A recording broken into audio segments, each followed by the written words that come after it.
कर रहे हैं। जल संरक्षण मतलब जल का सुरक्षा करना, उसको सुरक्षित करना, उसका संरक्षण करना।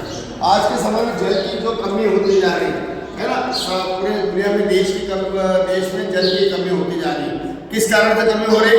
क्योंकि हमने अंधाधुंध पेड़ों की कटाई कर दी।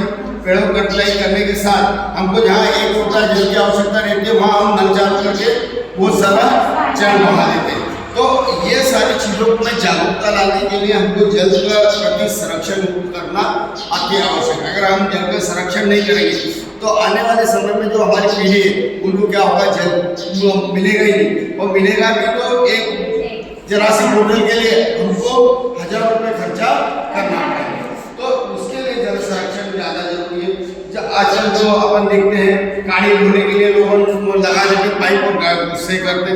तो जल को सुरक्षित करने के लिए क्या किया जा सकता है? सबसे पहले जो भी पेयजल वाले जो स्थान है वहाँ पर हम गंदगी नहीं छोड़े, गंदगी नहीं फेंके, उनको सुरक्षित रखें। कम पानी का इस्तेमाल करें, जितनी आवश्यकता है उतना ही पानी का हम इस्तेमाल करें। और जितने, क्योंकि जो पेड़ पौधे हैं वो पानी वर्षा में सहायक होते हैं। तो जो पेड़ पौधों की कटाई हो रही है उन पेड़ पौधों की कटाई को हम रोकें। अगर पेड़ पौधे हम काटते जाएंगे तो आने वाले समय में जो वर्षा हो रही है वो वर्षा बिल्कुल भी नहीं होगी। और वर्षा नहीं होगी तो हमको जल नहीं, क्योंकि जो वर्षा के पेड़ों के कारण ही हमारा जो वातावरण है वो उच्च और निम्न होता है।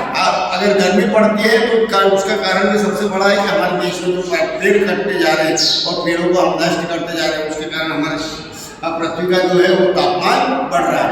अगर क्यों पेड़ पौधे लगवा रहे, इसी कारण पेड़ पौधे लगाए जा रहे हैं कि हमारे जो है पृथ्वी का जो उच्चतम स्तर है वो कम रहे और हमारे देश में नमी बने। तो इसके कारण हमको जल का, और ये जल को संरक्षित करने के लिए सबसे पहले हम ही लोगों को आगे आना है।